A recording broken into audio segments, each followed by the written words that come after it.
Inti poinnya dari ajaran Buddha itu hanya 3 sebetulnya. Jadi yang pertama, jangan berbuat kebodohan dan kejahatan. Kedua, perbanyak kebajikan. Yang ketiga adalah sucikan hati dan pikiran. Yang paling penting jangan serakah. Alam ini sudah banyak menyediakan berbagai macam sumber daya. Tapi manusia kadang-kadang lupa. Terlalu banyak mengeksplorasi. Terlalu banyak mengeksploitasi alam sehingga alam sekarang menjadi apa? Rusak. Imbasnya kan ke kita juga, Tas. Karena ketika kita bisa menghentikan aktivitas pikiran dan hati, maka disitulah kita mendapatkan ketenangan yang sejati.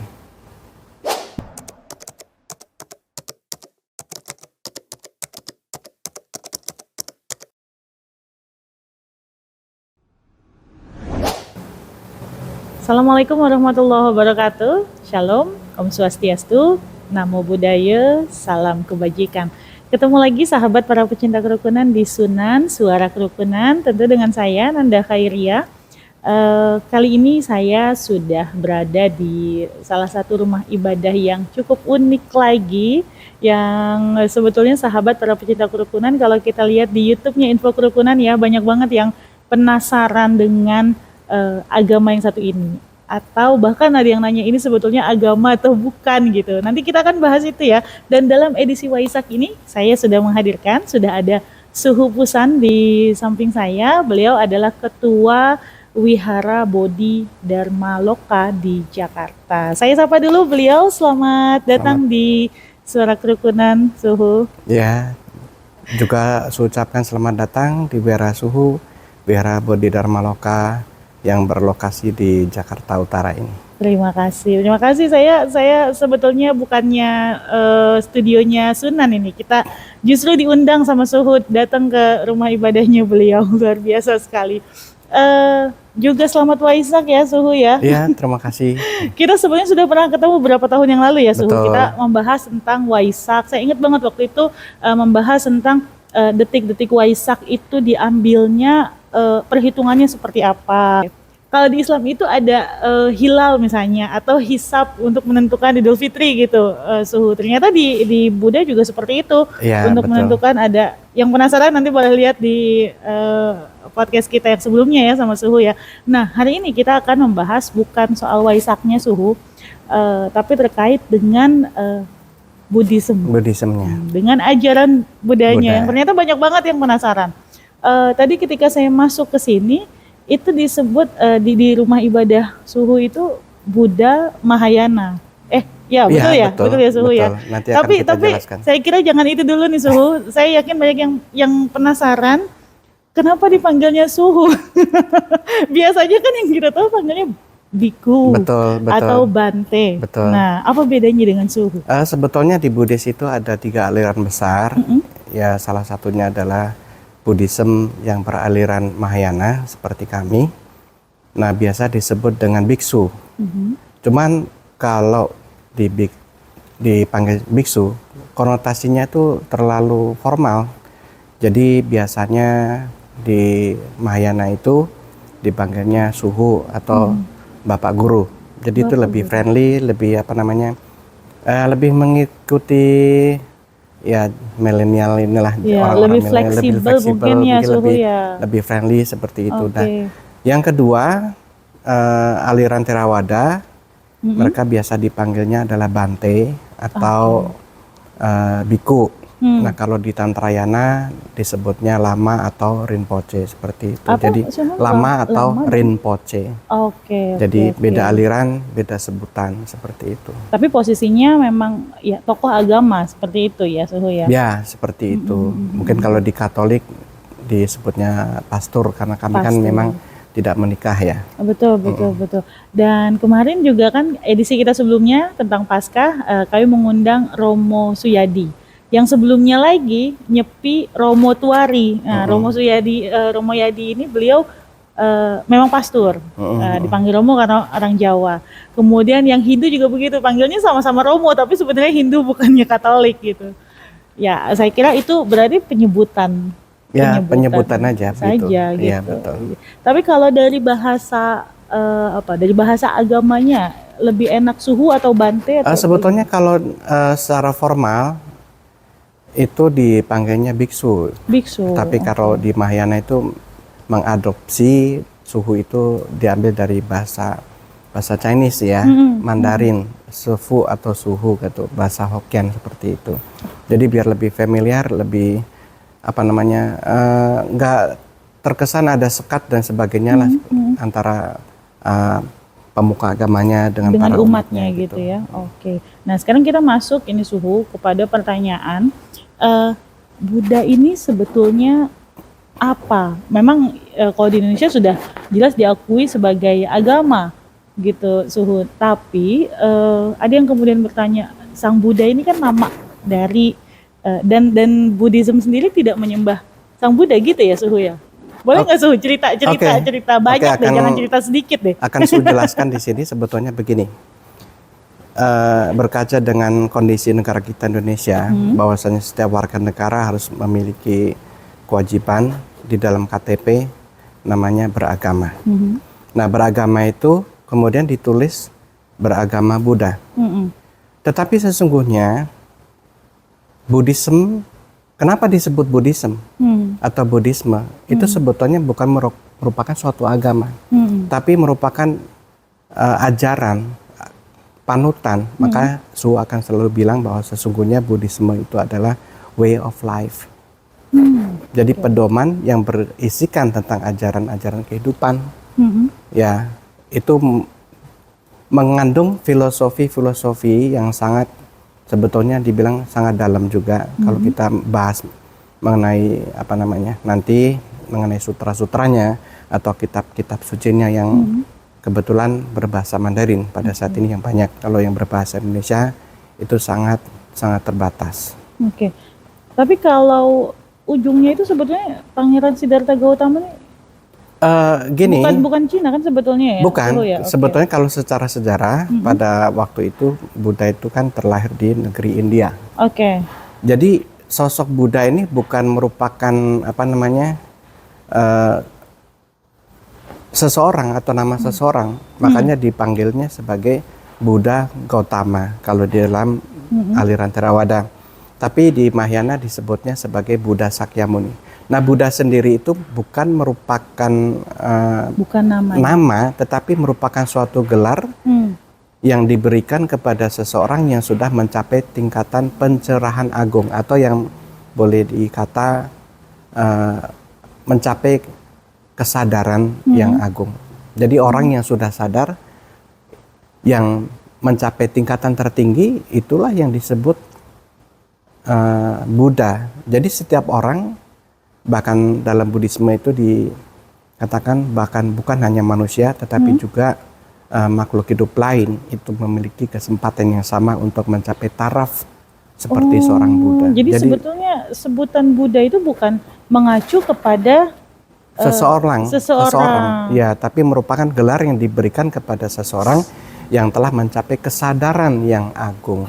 Oh, nah untuk mencapai tadi Suhu bilang pencerahan. Untuk mencapai itu gimana Suhu? Ya, kalau dijabarkan di sini mungkin tidak cukup waktunya. 2 episode ya Suhu ya. Jadi ini apa? Itu harus dipraktekkan dalam jangka waktu yang sangat lama untuk bisa mencapai pencerahan itu. Itu yang paling pendek kurang lebih sekitar 1/0-nya 27. Waduh. Selama itu jangka paling pendek. 1/0-nya 27 hari. Tahun. Berarti sama aja manusia. Nah itu memang sulit untuk bisa mencapai pencerahan yang benar-benar agung, itu sangat sulit dan tidak mudah. Makanya harus dilakukan step by step. Jadi ibaratnya itu seperti orang sekolah. Jadi harus dibelajarin, levelnya dinaikin dari SD, SMP, SMA sampai tingkat yang universitas seperti itu. Nah itu waktunya mungkin yang suka tekan tadi butuh paling dikit itu 1/0-nya 27 dikali 3. Ya. Kalau dalam bahasa Sanskerta disebut 1 kalpa. 1 kalpa. 1 kalpa. Satu kalpa itu satu nolnya 27 tahun. Nanti ini bagian editing coba nanti harus Nanti dimunculin harus nih. di ini. 1 tambah nolnya 27. Jadi berapa tahun. triliun itu? Iya. Saya nggak biasa Ya, nggak bisa ngitung deh. Mungkin kalkulator pun juga error. Nah, artinya umat Buddha ini kan mengikuti tadi ajarannya Betul, Siddhartha Gautama, atau tadi kalau di Mahayana Buddha Sakyamuni. Buddha Sakyamuni. Nah, menurut Buddha Mahayana, artinya Sang Buddha ini memang sudah pencerahan gitu, atau bagaimana posisi Sang Buddha ini gimana kalau dalam ajaran Sebetulnya Buddha dari sekte Theravada ataupun Mahayana atau sekte lain hanya beda penyebutan seperti yang Sukalkan tadi. Itu sudah mencapai pencerahan, makanya diberikan gelar Buddha Gautama atau Buddha Sakyamuni. Jadi seseorang yang sudah mencapai itu hanya beliau itu, begitu Suhu? Untuk masa saat ini. Oh. Kalau masa lampau itu banyak sekali. Dan masa yang akan datang jauh lebih banyak lagi. Jadi kalau diibaratkan itu sebanyak pasir yang ada di Sungai Gangga. Oh, akan. Yang akan datang masih ada lagi. Berarti di ajaran Buddha juga ada ramalan yang mengatakan begitu maksudnya Suhu? Bisa dibilang seperti itu. Okay. Jadi nanti bahkan Mbak Nanda pun suatu saat nanti juga bisa mencapai taraf itu. Nah, itu nanti pertanyaan saya berikutnya adalah, tapi nanti ya Suhu ya, karena saya masih ada yang nanya gini, kalau memang Buddha itu ternyata bukan agama atau aliran, apakah yang non Buddha, yang agamanya bukan Buddha, boleh tidak mengikuti itu? Tapi saya pengen nanyanya ini dulu Suhu. Sebetulnya Sang Buddha tadi, kalau di Buddha ini, di teman-teman Buddha ini, dipandang sebagai apa? Kalau Islam itu misalnya kan ada Rasulullah sebagai utusan Tuhan, utusan Allah. Kemudian juga ya di agama-agama lain juga ada nabinya, ada utusan dan lain sebagainya. Kalau Sang Buddha ini, kita sebut nggak apa-apa Sang Buddha ya, Suhu ya. Oh, Sang Buddha ini gimana Suhu? Posisinya itu apakah manusia biasa, atau kalau dalam Konfusius itu dalam ajaran kalau Konghucu kan di Konfusius sebagai sebagai guru atau sebagai seorang nabi. Betul. Tetapi kalau Buddha ini lebih spesifik. Ya kalau dalam bahasa awam mungkin masih boleh dibilang seorang nabi, tapi sesungguhnya lebih dari nabi gitu, karena memang tingkat kebijaksanaannya, kemudian tingkat kesuciannya, kemudian tingkat pencerahannya itu sudah tidak bisa diukur. Saya mau dong Suhu dikasih tahu salah satu atau salah dua atau salah tiga lah ajaran Sang Buddha ini yang sangat melekat dan menjadi pedoman dari sebetulnya Buddha kalau dari sekian banyak ya sutra-sutra, kemudian literatur yang lain, inti poinnya dari ajaran Buddha itu hanya 3 sebetulnya. Jadi yang pertama, jangan berbuat kebodohan dan kejahatan. Kedua, perbanyak kebajikan. Yang ketiga adalah sucikan hati dan pikiran. Itu sih 3 poin utama ajaran itu. Oke. Kalau kitab sucinya Suhu? Kitab sucinya dinamakan Tripitaka atau 3 keranjang. Nah, jadi itu tentang 3 hal itu juga? Iya, jadi itu rangkuman. Jadi kalau boleh dibilang mungkin kurang lebih itu dalam bahasa, kalau yang kitab suci asli itu sulit ditemukan zaman sekarang. Jadi yang bisa, yang kebetulan juga ada koleksinya, tetapi berbahasa Mandarin, dan itu bahasanya bersifat filsafat semua. Jadi kurang lebih ada 120 buku dan terbitnya segini.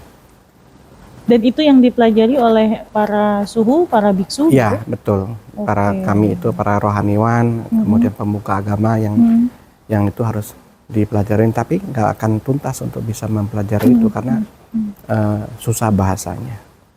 Ya, betul. Sudah pasti ya, karena bahasa tadi bahasa Kanji Mandarin lagi. Bahasa Mandarin. Kalau ritualnya atau sembahyang lah, saya kira kalau sembahyang tuh bukan bahasa awam Islam aja ya Suhu ya. Betul. Nah, mungkin kalau di Buddha gimana Suhu?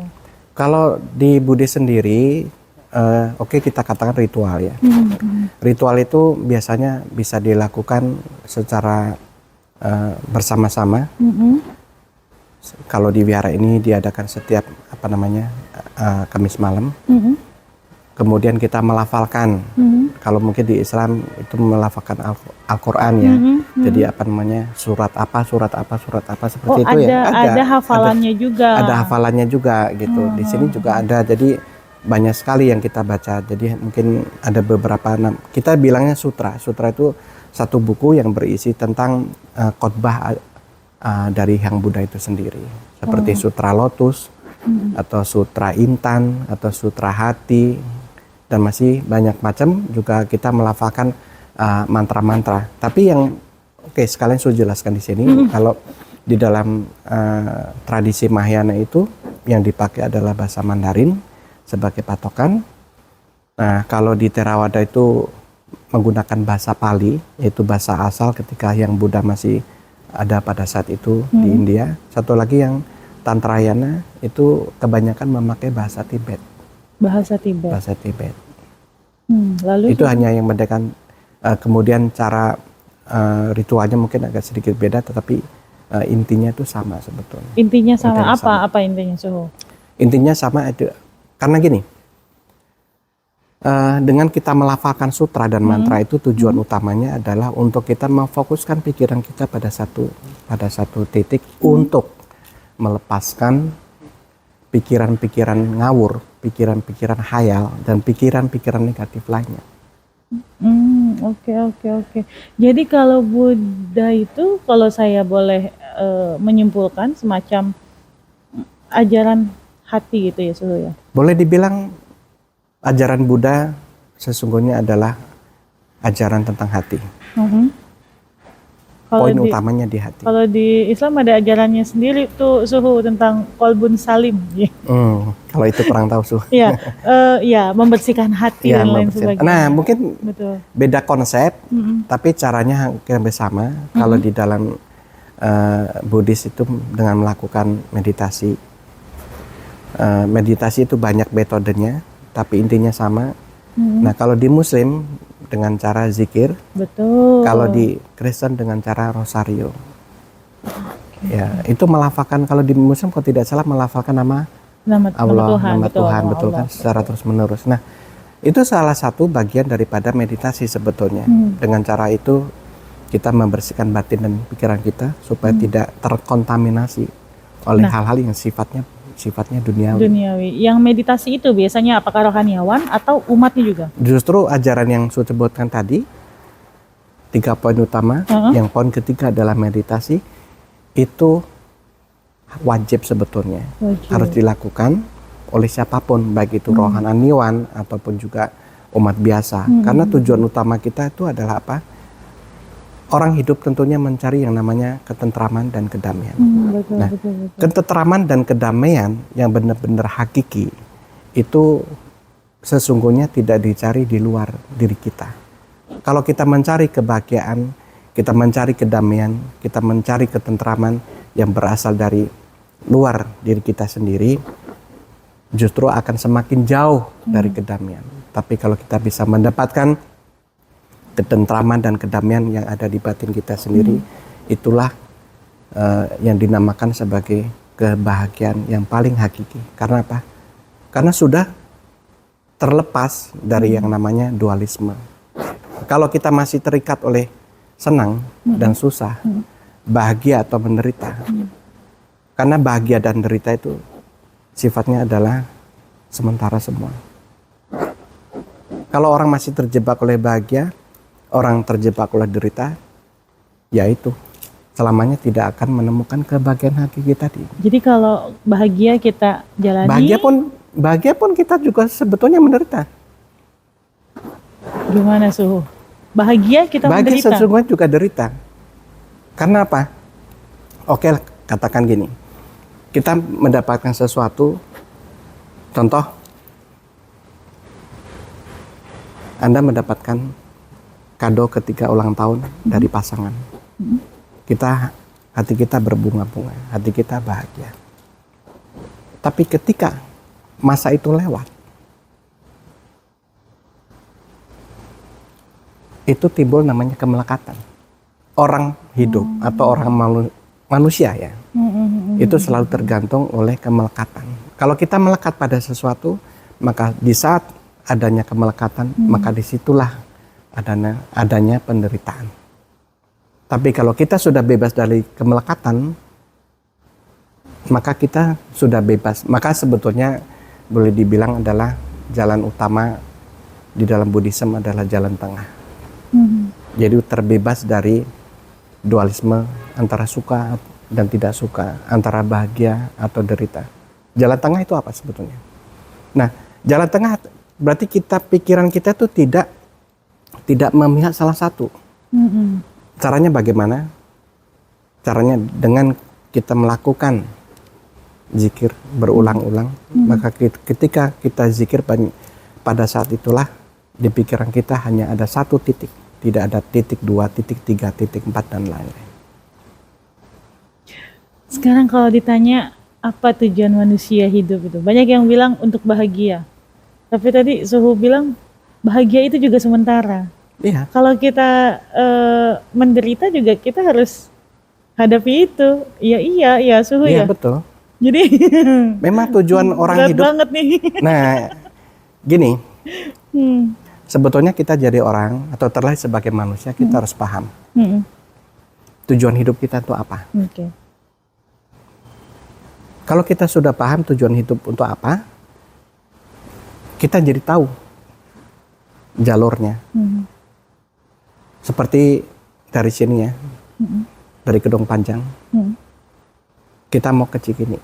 Tapi tujuan kita udah jelas ke Cikini. Nah, untuk bisa ke sana, itu bisa lewat Tanah Abang, bisa lewat juga Gunung Sahari, bisa naik taksi, bisa naik sepeda motor. Tapi tujuan itu jelas. Jadi caranya mau sampai ke sana itu bisa bermacam-macam. Demikian juga dengan orang hidup itu kalau punya tujuan yang jelas. Contohnya tujuan kita mau bahagia. Nah, yang menjadi pertanyaan adalah bahagia seperti apa yang kita impikan. Kalau kita bisa mendapatkan kebahagiaan karena dari unsur luar, karena orang lain memberikan kebahagiaan, maka ketika orang lain atau ketika pasangan kita memberikan kebahagiaan, kita bahagia. Tetapi ketika pasangan kita memberikan masalah, jadinya apa? Derita. Kita akan Kecewa kan. Nah, makanya di dalam Buddhis, lahir, usia tua, sakit, dan mati, itu adalah penderitaan yang dialami secara fisik. Sedangkan penderitaan yang dialami secara psikis adalah berpisah dengan orang yang dicintai, berkumpul dengan orang yang dibenci, terikat oleh kondisi, artinya itu kita punya mata pengen melihat yang indah, mulut pengen makan yang enak, tubuh pengen sentuhan, dan yang satu adalah terikat oleh keinginan-keinginan kita yang tidak tercapai. Itu semuanya derita. Antara harapan dan kenyataan. Harapan tidak sesuai dengan harapan, itu juga penderitaan. Betul. Harapan tidak sesuai dengan kenyataan, juga derita. Nah, di Buddha diajarkan untuk keluar dari. Nah, justru salah satu yang unik di dalam ajaran Buddhis adalah tentang hukum karma, dan satu lagi adalah tentang welas asih. Welas asih. Cinta kasih atau welas asih. Nah, kalau kita bisa mempraktekkan, bisa mengaplikasikan ajaran welas asih ini di dalam hidup kita sehari-hari kepada siapapun, disitulah letak kebahagiaan yang benar-benar hakiki. Boleh Suhu dijelaskan lebih tentang welas asih? Nah, ajaran welas asih ini sebetulnya bukan hanya ajaran untuk para umat Buddha, tetapi ajaran welas asih yang bersifat universal kepada siapapun. Kalau kita bisa melaksanakannya setiap hari, itu menjadi suatu berkah yang sangat luar biasa. Makanya Sub bikin satu quotes sendiri, yaitu jangan pernah lelah dan berhenti berbuat kebaikan, dan pergunakan hidup Anda untuk senantiasa menjadi berkah kebaikan bagi orang lain, bagi orang banyak. Maka ketika kita bisa berbuat seperti itu, disitulah kita mendapatkan suatu kebahagiaan yang benar-benar tidak bisa dinilai dengan materi. Yang yang terbaru adalah kebetulan Su juga aktif di kegiatan sosial, pengobatan gratis, ya, kesehatan gratis kepada masyarakat yang benar-benar kurang mampu dan memang di pelosok, artinya jauh dari fasilitas kesehatan. Nah, kita hadir di situ untuk memberikan pelayanan. Karena hidup itu untuk melayani. Maka jangan berpikir apa yang bisa kita dapatkan, tetapi selalu bagaimana kita berpikir apa yang bisa kita perbuat untuk orang lain. Prinsip hidup itu, nah ini salah satu ajaran Buddha seperti itu. Prinsipnya bagaimana kita bisa berkontribusi untuk orang banyak, bagaimana kita bisa berkontribusi untuk negara, masyarakat, dan makhluk hidup lain. Makhluk hidup lain berarti di luar manusia?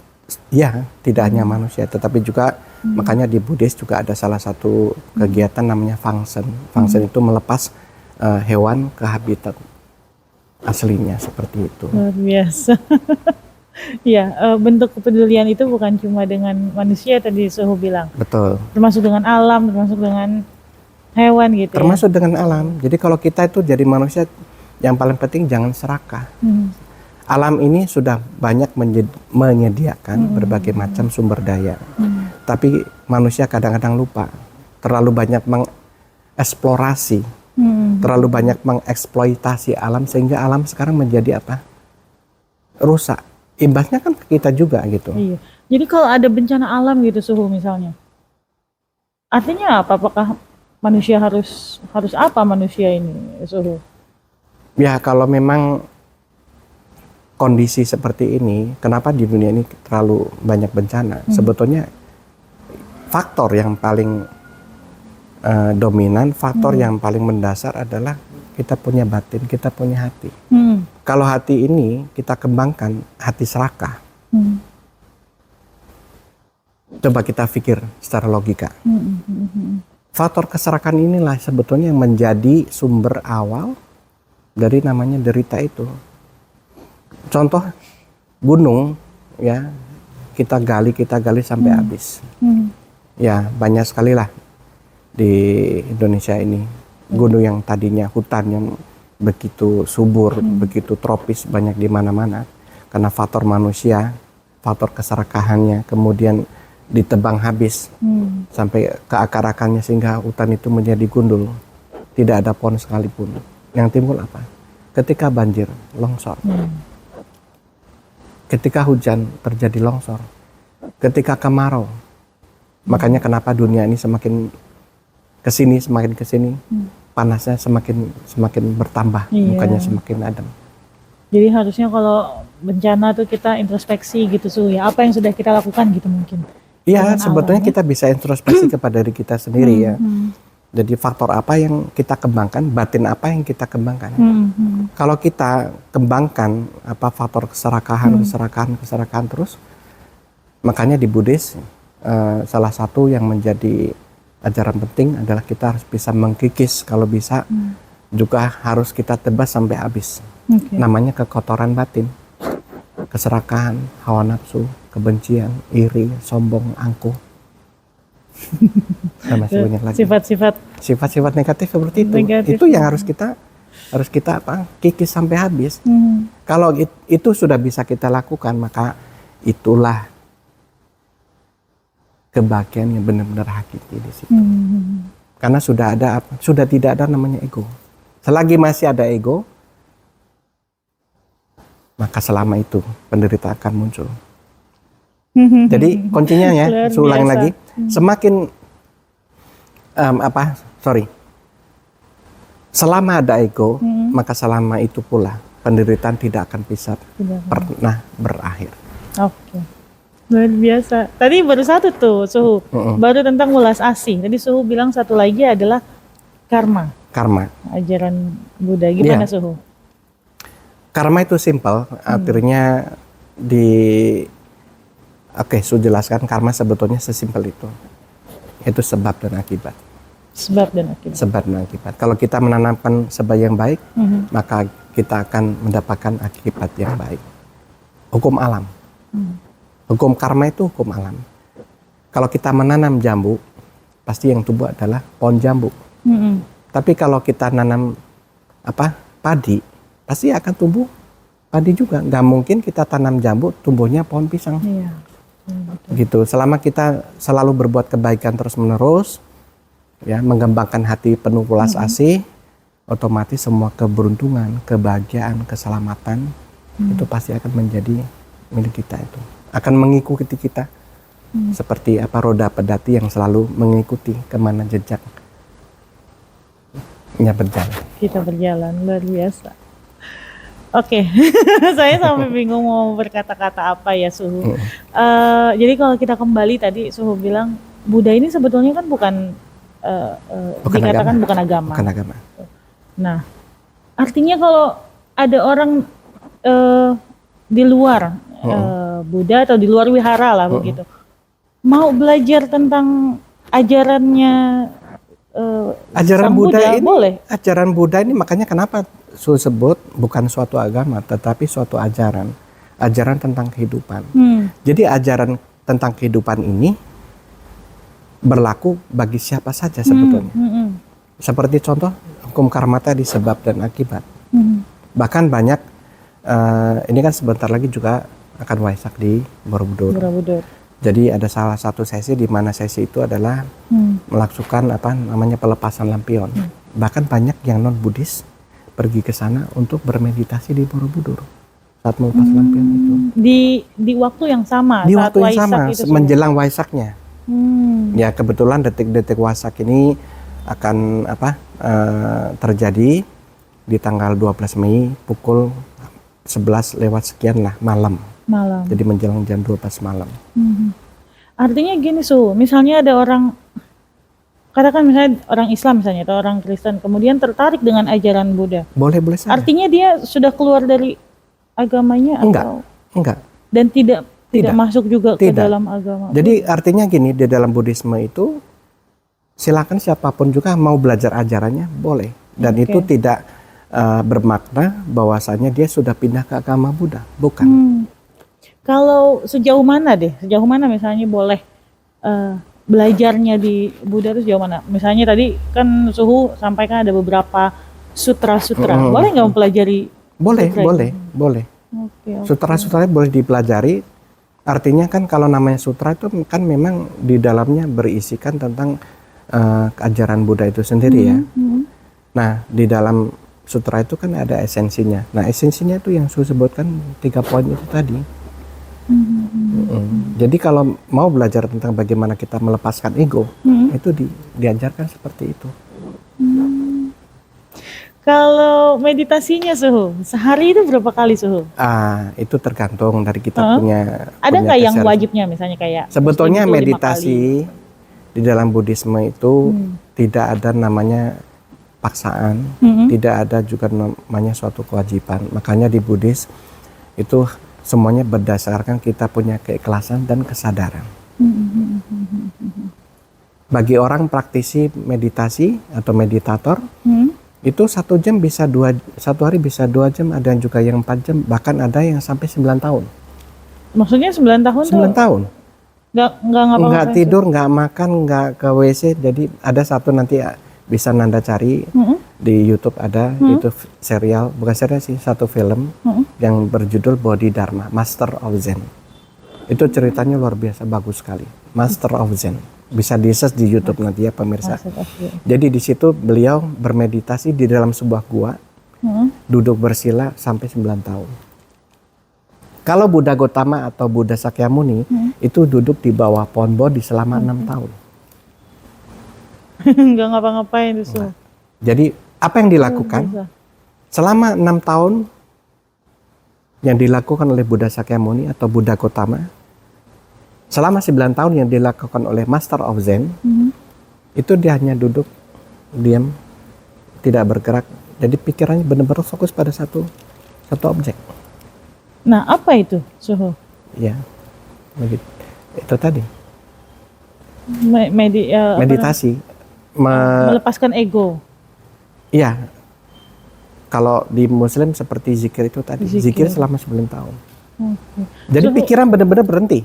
Tidak ada berproses, tidak ada beraktivitas.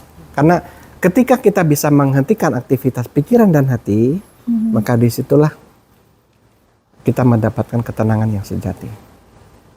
Jadi selama meditasi nggak boleh mikirin cicilan gitu ya Nggak suhu boleh, ya? semua Nggak boleh cicilan mikirin tugas-tugas ya, kuliah gitu suhu? nggak boleh. Bahkan untuk urusan makan pun juga nggak akan terasa lapar. Kenapa orang bisa merasa lapar? Kenapa orang bisa merasa haus? Karena aktivitas pikiran itu. Kalau pikiran kita berhenti, coba gini, ambil satu tasbih, kemudian kita melafalkan nama Tuhan kita ya, selama 1 menit, tanpa ada pikiran lain. Maka berarti kita punya pikiran berhenti selama 1 menit. Dan selama 1 menit itu tidak ada yang namanya penderitaan. Tidak ada yang namanya suka atau tidak suka. Karena kita udah jalan tengah. 1 menit jalan tengah itu. Bisa dipraktekkan. Nanti saya coba. Nah, cuman gini, kalau kita yang masih pemula atau masih tahap awal itu butuh waktu ya, mungkin bisa dilakukannya ketika bangun tidur subuh kita badan masih fresh. Gitu. Kalau menjelang tidur biasanya jatuhnya jadi tertidur, bukan Jadi meditasi. ngantuk. Jadi pules. Kadang gini suhu, jangan kan sampai berhari-hari apa gitu. Sholat aja gitu baru mulai itu gitu. sebetulnya Udah mikirin ntar masak apa ya. Nah, ini yang salah karena apa? Buddhism itu ajarannya sangat boleh dibilang sangat luar biasa. Karena itu mensinkronkan, menyeimbangkan antara ucapan, perbuatan, dan pikiran. Kita bisa nggak gitu? Ketika sholat kita harus sholat. Orang zaman sekarang kenapa bisa salah kaprah? Kenapa bisa mudah lupa? Karena antara pikiran, ucapan, dan perbuatan itu tidak menyatu. Coba bayangkan. Su tanya deh sekarang. Ketika tadi pagi gosok gigi, tahu nggak? Biar bersih. Kesini berapa kali, kesini berapa kali? Karena nggak sinkron. Kenapa? Waktu gosok gigi pikirannya mikirin anak mau makan apa. Iya. Masak apa nanti Ini konslet antara pikiran dan perbuatan. Ketika kita makan, orang zaman sekarang bukan fokus pada makan. Iya. Pikiran mulut makan, mata juga ikut makan. Makan apa? Makan handphone. Iya, betul. Terus langsung mikirin, habis ini ngapain? Biasanya gitu suruh. Nah itu, kita itu melakukan sesuatu, melakukan aktivitas apapun harus disertai dengan namanya kesadaran penuh. Itu latihan seperti itu yang Buddha lakukan. Kalau kita lagi makan, kita fokus makan. Kalau mau tidur, buang tuh jauh-jauh HP. Kadang-kadang handphone taruhnya di sebelah kepala lagi. Nah, 1 jam sebelum tidur masih chat WA, masih dengerin musik, masih baca-baca berita, itu justru akan menambah kita punya kekotoran, mengotori pikiran. Ya bukan gimana ya, sebetulnya ya Susi no comment ya. Banyak sekali di negara kita itu banyak konten-konten yang membicarakan gosip, keburukan orang. Itu tanpa disadari, itu menciptakan atau membuat yang namanya karma buruk baru.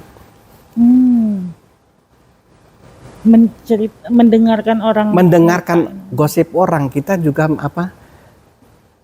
sebetulnya gini,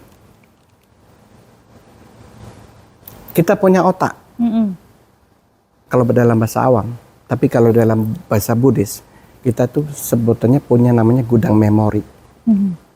Gudang memori. Jadi apapun informasi yang masuk baik melalui mata, melalui hidung, melalui panca indera kita, termasuk juga pikiran, itu akan tersimpan di dalam kita punya gudang memori. Nah, semakin memorinya penuh, bisa hang. Kenapa orang bisa pikun? Karena itu terlalu penuh. Tapi Ya makanya ini yang membedakan antara pelajaran Buddhism dengan pelajaran duniawi. Kalau pelajaran duniawi adalah bagaimana kita bisa menyimpan Sesuatu.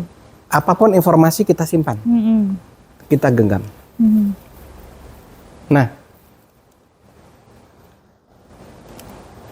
apa yang bisa dilakukan oleh tangan ini ketika tangan ini terus begini? Kalau tangan kita terus begini, Nggak bisa. kita nggak bisa ngapa-ngapain. Nggak bisa makan. Mau nggak bisa makan, nggak bisa nyuci, nggak bisa apa, ini terus begini. Tapi pelajaran Buddhism adalah bagaimana kita bisa melepaskan. Bisa mengambil, harus bisa melepaskan. Jangan mengambil terus. Dikosongkan pikirannya. Boleh dibilang seperti itu. Kita harus bisa mengkosongkan pikiran dari apapun juga. Hal positif, hal negatif tetap harus kita lepas. Biar pikiran kita jadi bersih. Saya jadi belajar nih. Luar biasa, aduh. Ya, apa ya Suhu ya? Kita udah pernah ketemu, cuma kayaknya yang ini pelajaran baru banget nih buat saya Suhu. Itu tadi yang Suhu bilang, kalau kita lagi makan, semuanya fokus, bahkan bukan cuma mulutnya aja. Iya, betul. Mata juga begitu. Kenapa zaman dulu orang Jepang itu minum 1 cangkir teh, dia butuh waktu 3 jam. Bahkan ada upacaranya. Bukan upacara, sebetulnya bukan upacara, tapi semua aktivitas dilakukan berdasarkan atau dilandasi dengan kesadaran penuh. Ketika tangan kita itu bergerak, dia tahu pergerakan tangan, kemudian tangan mengambil cangkir itu, kemudian ini pikiran kita ke sini semua. Ketika cangkir mulai naik, kemudian masuk ke ini, kemudian airnya masuk ke tenggorokan, itu dirasakan semua. Jadi tidak ada pikiran lain. Mungkin Nanda tahu yang sekarang lagi viral juga, Bante Tudong. Apa itu Suhu? Bante Tudong itu, Bante Tudong tahu kan? Ya 3 tahun yang lalu sangat viral. Yaitu mereka berjalan kaki dari Bangkok sampai ke Borobudur. Begitu jaraknya kurang lebih 3.000 km. Nggak pakai sendal lagi Suhu. Itu meditasi, tapi dalam bentuk meditasi berjalan. Jadi ketika berjalan, dia terus berjalan, dia nggak mikirin apapun. Nggak terasa capek, nggak terasa panas, nggak terasa apapun. Karena memang sudah benar-benar bukan satu, tapi dilakukan dengan benar-benar sepenuh hati. Orang kerja juga harus demikian. Ketika kerja kita harus fokus pada kerjaan kita. Ketika ngobrol fokus pada obrolan. Ketika makan kita harus fokus pada makan. Ketika cuci baju pun juga harus cuci baju. Gitu, jangan ada pikiran lain. Itu bentuk sebetulnya praktek langsung ajaran Buddha secara apa ya namanya? Secara langsung. Konkret. Oke. Kita coba ya, Suhu ya. Iya, karena tadi Suhu bilang nggak apa-apa. Non Buddhis kemudian mau belajar tentang ajaran Buddha, tidak kemudian berarti kita lepas dari. Iya, belajar Buddhis itu bagaimana kita menjadi orang yang lebih baik. Untuk mencapai pencerahan. Untuk mencapai pencerahan, gitu. saya kalau di Islam itu saya ingat ada ajaran tasawuf itu, Suhu. Ya, tasawuf itu juga melepaskan diri dari keduniawian istilahnya. Jadi kita mencari ketenangan gitu. Mungkin pada level itu jadi ajarannya jadi sama ya Suhu ya. Iya, sebetulnya ketemunya gitu. di situ. Mungkin caranya aja yang berbeda. Iya, betul. Kalau di ajaran tasawuf kan memang intinya gitu. Tapi kalau boleh dibilang ya sebetulnya poin yang ketiga yang penting bagaimana kita bisa membersihkan atau mensucikan kita punya hati dan pikiran. Satu-satu jalan ya harus dengan meditasi itu. Dengan meditasi. Nah, meditasi caranya bisa dengan meditasi berjalan, bisa juga dengan zikir. Nah, cuman beda istilah aja lah. Iya. Ya kalau kita bisa fokus pada zikir 1 jam, berarti kita 1 jam sudah mampu membersihkan hati dan pikiran kita itu. Jadi tapi ingat fokus, jangan ada pikiran lain. Makanya tidak boleh ada 2 pikiran, 3 pikiran. Makanya manusia itu makhluk yang unik. Hmm. 1 menit itu dia pikirannya berhayal, mengembara kemana jumlahnya nggak terbatas. Iya, gimana caranya ganti handphone baru? Padahal lagi sholat tuh suhu. Nah, itu. Sholatnya nggak fokus. Iya makanya, aduh. Nanti berangkat kerja pakai baju apa gitu ya? Dipikirinnya lagi sholat Nah, subuh. kalau lagi gitu. sholat, jangan lagi sholat mikirannya pakai baju kerja apa. Nah, itu ya, saya bilang tidak sinkron. Ya, Jadi patut dicoba. antara pikiran, hati, ucapan dan perbuatan tidak menyatu, tidak selaras, tidak seimbang. Luar biasa pelajaran hari ini ya sahabat para pecinta kerukunan. Apapun agamanya, pesan tadi suhu bilang harus sinkron. Apa yang kita katakan, lakukan dan pikirkan gitu. Suhu, mungkin sebelum terakhir suhu, ada nggak kata-kata bijak dari suhu atau ajaran Buddha yang bisa diingat oleh kita semua suhu? Oke. Hal yang paling penting, kita hidup di dunia, kita tidak mungkin hidup sendiri. Kita hidup itu bermasyarakat, bersosial. Maka pergunakan hidup Anda untuk menjadi seperti lilin yang rela terbakar untuk menerangi kegelapan, bukan malah memusuhi kegelapan. Menerangi kegelapan. Jadilah bukan seperti memusuhi lilin. kegelapan. Jadilah seperti lilin yang selalu memberikan penerangan untuk kegelapan, untuk menerangi kegelapan. Dan satu hal lagi, setiap hari adalah kesempatan untuk senantiasa berbuat kebaikan. Luar biasa. Dalam banget loh episode hari ini, dalam banget. Padahal tadinya cuma mau nanya Buddha itu apa gitu ya. Ternyata dalam sekali. Terima kasih banyak Suhu atas semua pelajarannya yang mudah-mudahan bincang-bincang yang singkat ini bisa memberikan manfaat bagi para pemirsa, terutama adalah fans-fansnya kerukunan apa? Oh, Sunan, suara kerukunan. Iya. Ya. Terima kasih Suhu atas kesempatan yang diberikan kepada kita dan sahabat para pecinta kerukunan. Jangan lupa dukung kita terus dengan cara like, comment, share, dan subscribe info kerukunan. Kita ketemu lagi di episode yang akan datang. Sekian dari saya, menghormati bukan mengikuti, menghargai bukan mengimani. Kita ketemu lagi.